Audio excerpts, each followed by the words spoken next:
Welcome to It's English Podcast, where English feels easy, calm, and natural. Hello, hello, hello. Welcome back, everyone. Welcome back to It's English Podcast, the show where we talk about real life, real topics, in real English. Simple, clear, and fun. That is always our promise to you. I'm Brian, And I'm Mary. and today is a big one. It really is. This topic has been requested by so many of our listeners. Like so many. We get comments and messages about this all the time. People saying, can you please talk about Gen Z? I don't understand them. Yes, and also, I am Gen Z. Please explain me to older people. Both sides asking the same question, essentially. Exactly. So today, we are going to answer it. Today's topic is, what makes Gen Z so different? And I will say this up front. This is going to be a judgment-free episode. Yes, very important. We are not here to say Gen Z is bad or good, We are here to understand, to explore, to appreciate. because every generation is shaped by the world they grew up in. And Gen Z grew up in a very, very specific world. A world that no generation before them ever experienced. Right. Okay, but before we get into all of that, can we just chat for a second? Of course. What happened? So, I had this moment this week that made me think about today's topic. Oh, tell me. So I was at the gym, right? And the guy next to me, he was maybe 20 years old. Okay. And between every single set, every time he finished an exercise, he picked up his phone. To check something? No, to film himself, like he was recording the whole workout. Ah, for his social media. I assumed so, yes. And I watched him and I thought, is he doing the workout for himself or for the content? That is such a fascinating question. And then I felt old for asking it. Oh no. Because maybe for him, it is both. The content is part of the experience. Yes, that is such an important point. We'll come back to that. We will. What about you? Any Gen Z moments this week? Yes, actually. I was talking to my younger cousin. She's 22. Okay. And she called in sick to work. Not because she was physically sick. Oh? She called it a mental health day. She told her manager, I need a mental health day. And did the manager accept it? Yes, without any problem at all. Wow. Okay, that would not have happened when we were starting our careers. Not a chance. You called in sick, you had to sound very ill on the phone. You had to cough a little, make your voice weak. Yes, and even then you felt guilty. But my cousin just said, I need a day, and it was fine. And honestly, I think that is kind of incredible. I do too, but it is also so Gen Z. The openness about mental health, the self-awareness. Setting a boundary at work without apologizing for it? Exactly, and all of that is part of what we are exploring today. So, if you are Gen Z listening, welcome. We see you. We respect you. And if you are a millennial or older listening, come on in. Let's learn together. Let's go. Okay, let's start with the basics. Who exactly is Gen Z? Right. So Gen Z, or Generation Z, are people born roughly between 1997 and 2012. So right now in 2025, the oldest Gen Z people are in their late 20s. Yes, and the youngest are around 13 or 14 years old. So they're teenagers and young adults right now. Exactly. And they are sometimes called Zoomers. Zoomers. I love that. Why Zoomers? It's a play on boomers, baby boomers, and also maybe because they grew up with Zoom and fast internet. That makes sense. And they are the first true digital native generation, right? Yes, that is such an important point. What does digital native mean? So a digital native is someone who grew up with the internet, not someone who learned it later. Right. Like my parents learned how to use smartphones as adults. They adapted. But Gen Z, they never had a life without smartphones. Many of them had a tablet in their hands before they could even write. Wow, when you say it that way? It is a completely different starting point, a completely different relationship with technology. And that changes everything. How you think, how you communicate. How you process information, how you see the world. Right. It's not just a habit, it's part of their identity. Exactly. So when older generations say, why are you always on your phone? It's a little bit like asking a fish why it's always in the water. Oh, that is such a good analogy. That is their environment. They were born in it. We have to start from that understanding before we can understand anything else about Gen Z. Completely agree. Okay, and before them was the millennials, right? Yes, millennials born roughly 1981 to 1996. And millennials grew up with the internet too, but differently.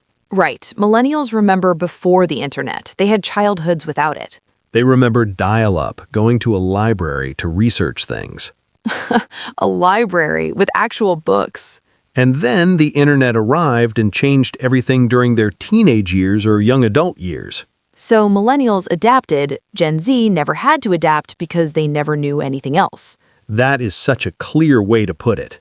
Let's talk about communication now, because Gen Z communicates so differently. Oh my goodness, yes. The language alone is fascinating. The slang, the memes. The way they use humor as a language. Right. Like Gen Z humor is very specific. It's kind of absurd, dry, sometimes dark.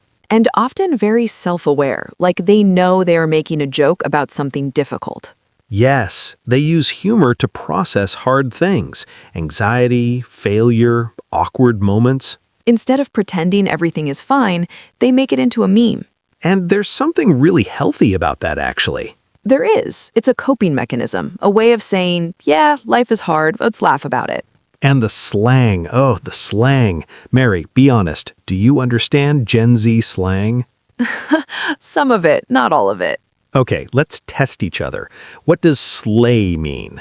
Slay means to do something really well, to look amazing, like you slayed that presentation. Good. Okay, what about no cap? No cap means no lie, like that movie was incredible, no cap. Yes. What about low key?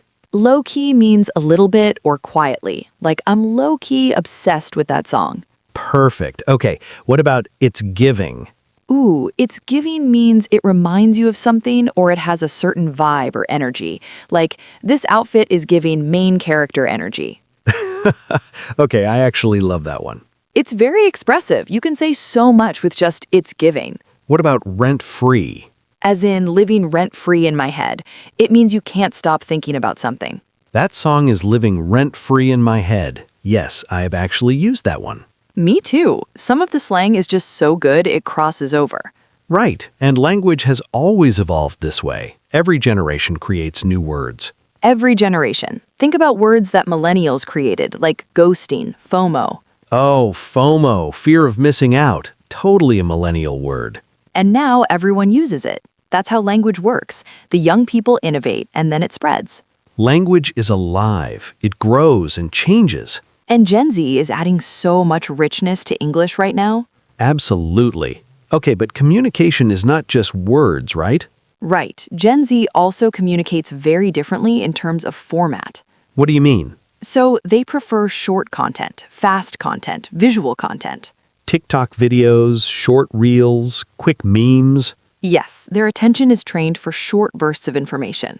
And some older people say, oh, Gen Z has no attention span. But I think that's not quite right. Go on. Gen Z can focus very deeply on things they care about. Give a Gen Z kid a game they love or a book they chose. And they will be absorbed for hours. Hours. So it's not about attention span, it's about relevance. They're excellent at filtering. Is this worth my time? If yes, full attention. If no, skip. That is actually a very sophisticated skill. In a world of infinite information, The ability to filter quickly is incredibly valuable. exactly. It's not a weakness, it's an adaptation. I love that reframe. I never thought about it that way. And honestly, I wish I was better at that. I will read a whole boring article to the end out of politeness. Yes, me too. Gen Z would have closed that tab in 15 seconds. And they would have spent that saved time on something they actually love. More efficient, honestly. Okay, let's talk about values now. What does Gen Z actually care about? This is one of the most interesting parts because the values of Gen Z are really different from previous generations. In some very important ways. So, one of the biggest things Gen Z cares about is authenticity. Authenticity, being real, not fake. Yes, they can detect inauthenticity very quickly. They have grown up with advertising everywhere. They know when something is being sold to them, when someone is performing instead of being real. And they reject it hard. That is why the old style of advertising does not work on Gen Z. Right, a polished, perfect TV commercial, they skip it immediately. But a real person on TikTok saying, "Honestly, I tried this product and here's what I actually think." That works because it feels real. Even if it is still technically an ad, if it feels real, they respond. It is all about trust, and authenticity builds trust. And this shows up in their relationships too. Gen Z values real friendships over big social circles. Yes, they would rather have 2 or 3 deep, honest friendships than 20 shallow ones. Quality over quantity. And they are very open about emotions with their close friends. Very open. Like the mental health conversations, the vulnerability. Yes, for Gen Z, saying, "I'm struggling" or "I need help" is not weakness, it's strength. That is such a shift from previous generations. I know people, my father's generation, who would never say that. Never. Just get on with it. Don't complain. And that silence cost a lot of people a lot of pain. It did. So in that way, Gen Z's openness is genuinely progress. 100%. Okay, what else do they value? Social justice. This is huge for Gen Z. Like environmental issues, racial equality, gender equality, LGBTQ rights. They care about these things deeply, and they expect the companies they work for to care too. Which is new. Previous generations separated personal values and work. Right, you left your opinions at the door when you went to work. But Gen Z says, no, my values are part of who I am. I will not work somewhere that does not share them. And that changes how companies have to operate. Companies have to be transparent now about their ethics, about their impact. And if they are not, Gen Z will find out. They are very good at research. They will go online and check everything. Everything. What is your environmental record? What is your CEO's salary compared to the lowest paid worker? Do you have diverse leadership? Are you actually walking the walk? They check. And if something is wrong, they talk about it publicly. Social media as accountability. Yes, which can be a very powerful tool. And sometimes a very overwhelming one, because nobody is perfect. Right, and there is a conversation to be had about cancel culture, which is partly a Gen Z phenomenon. Yes, the idea that if someone does something wrong, you publicly call them out and sometimes cut them off entirely. And there are 2 sides to this. On one hand, holding people accountable is important. On the other hand, sometimes people make mistakes and deserve a chance to learn and grow. It is nuanced, and Gen Z itself is divided on this topic. They are not one monolithic group. There are Gen Z conservatives and Gen Z progressives. Gen Z introverts and Gen Z extroverts. Gen Z people who love TikTok and Gen Z people who deleted all social media. Exactly. We should be careful not to put everyone in the same box. That is such an important point. When we talk about Gen Z, we're talking about trends, tendencies. Not rules, not everyone. Not everyone. Every individual is unique. Okay, one more huge area I want to discuss. Gen Z and work. Oh, this is fascinating because Gen Z has completely changed how people think about work. They have, and a lot of older people are frustrated by this. Yes, there's a lot of criticism of Gen Z in the workplace. Things like they don't want to work hard, they want everything immediately, they can't take criticism. And I think some of that criticism is unfair, and some of it has a grain of truth. Let's be honest about both sides. Okay, so Gen Z in general is much less likely to sacrifice everything for a job. Right. Previous generations, especially in some cultures, work was your identity. You are your job. Your value as a person is tied to your career. And Gen Z looks at that and says, no thank you. Hard no. They want work-life balance. They want flexibility. They want meaning. They ask, why am I working this hard for this company? What do I get in return? And some people call that lazy. But I think it is actually quite wise. Really? Say more. Gen Z watched their parents' and grandparents' generation work themselves to exhaustion.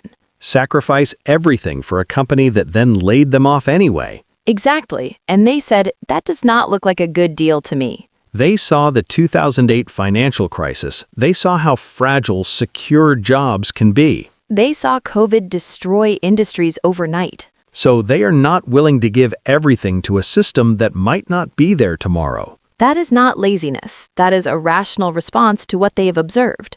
I think that's a really fair way to put it. And at the same time, there is a challenge for managers of Gen Z workers. Yes, what kind of challenge? Well, Gen Z needs to understand why. If you just tell them, do this because I said so, That does not work. no, you have to explain the purpose, the meaning, the bigger picture. Which is actually good management practice anyway. It is, but it requires more from managers, more explanation, more communication. And Gen Z tends to want regular feedback, not just once a year in a performance review. Yes, they want to know how they're doing, often, which makes sense, honestly. Annual reviews feel very outdated. Very outdated. Imagine only checking in with your GPS once a year. Right, you would have been lost for 12 months before getting any directions. Exactly. Frequent small feedback is more useful than one big review. So in many ways, Gen Z is pushing workplaces to evolve, to get better. I think so. And the companies that listen will attract better talent and keep their people longer. And the companies that resist will lose their best Gen Z employees very quickly. Very quickly. Gen Z has no problem quitting a job that doesn't respect them. There's even a term for it, quiet quitting. Yes, quiet quitting, which means you technically keep the job, but you do the absolute minimum. You check out mentally. You are physically present, but emotionally and motivationally gone. And it's a response to feeling undervalued, unheard, unseen. So the solution is not to force Gen Z to work harder.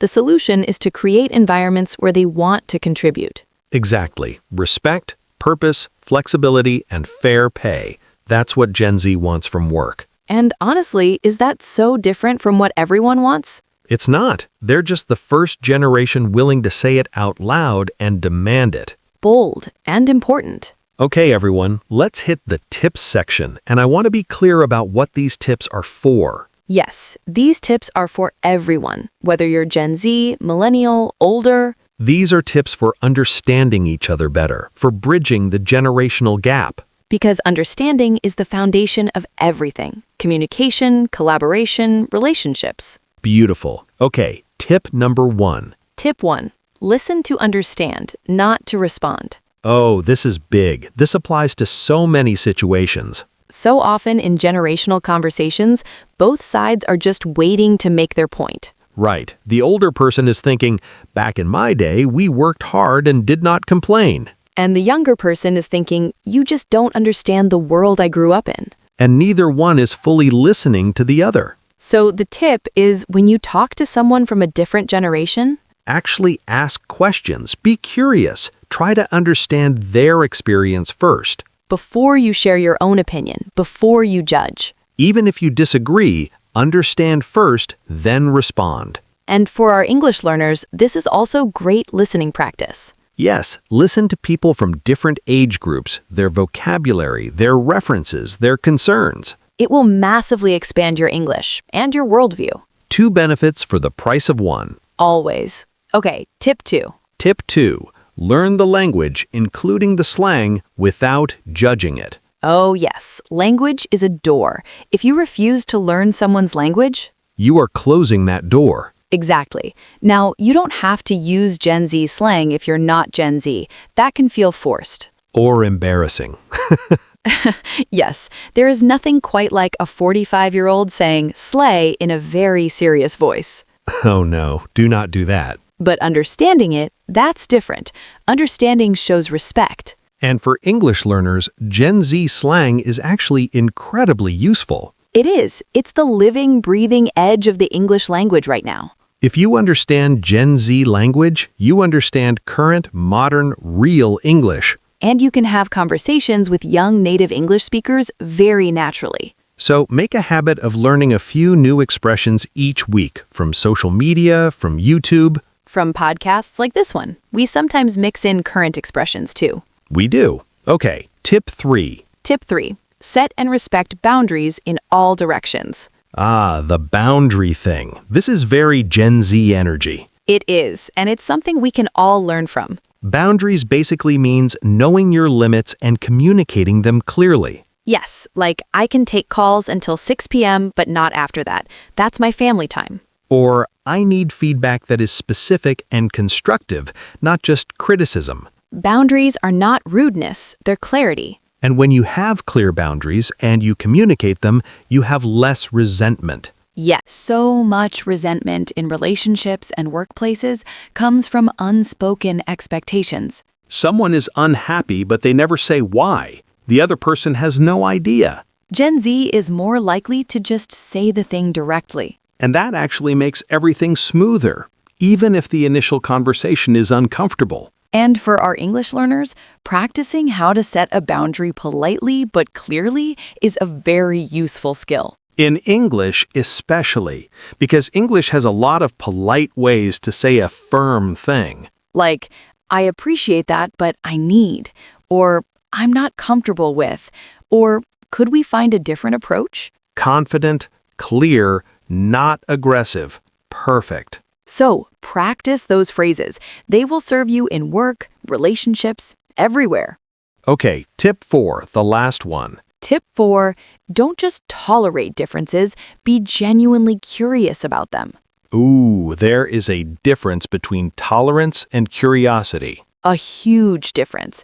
Tolerance is, okay, fine, you are different, I will put up with it. Which is better than nothing, but not great. Curiosity is, you are different from me. That is interesting. Tell me more. Curiosity is open, warm. It leads to real connection. And when you are curious about Gen Z or about any group different from you, You stop seeing differences as problems to fix. and start seeing them as perspectives to learn from. Every generation has something to teach, something valuable that came from their specific experience. Gen Z grew up with global information, digital empathy, and deep awareness of social issues. That is extraordinary knowledge to have at 20 years old. And older generations have experience, long-term perspective, and resilience from years of navigating life. Imagine if those two things came together instead of fighting each other. The things we could build, the problems we could solve. Genuinely. So be curious, ask questions, learn. And for our English learners, use this curiosity as fuel to practice the language. Because when you are genuinely interested in something, you learn the words much faster. The brain lights up for things it finds meaningful. So find topics you actually care about, like this one, and explore them in English. That is really the secret to language learning. Find the meaning, and the language follows. Beautifully said, Brian. Thank you. Okay, should we hit the word tour? Yes, I have been looking forward to this all episode. All right, everyone, it's time for our word tour. Today, we'll explore 10 advanced words about generations, identity, culture, and change. These are B2 and C1 level words, more advanced but very useful in real life. We'll say each word 3 times, explain it simply, and give examples. Let's begin. Word 1. Authenticity. Authenticity. Authenticity. Authenticity means being real, honest, and true to yourself, not pretending to be someone else. Gen Z values authenticity a lot. They can quickly tell when someone is fake. And honestly, people respect authenticity. Being real is more attractive than being perfect but empty. Word 2. Digital native. Digital native. Digital native. Digital native. A digital native is someone who grew up with technology, the internet, smartphones, all of it. My young colleague is a digital native. He learned new software in 10 minutes. It took me 2 days. Exactly. For them, technology is not a tool, it's their environment. Word 3. Pragmatic. Pragmatic. Pragmatic. Pragmatic. Pragmatic means practical and realistic.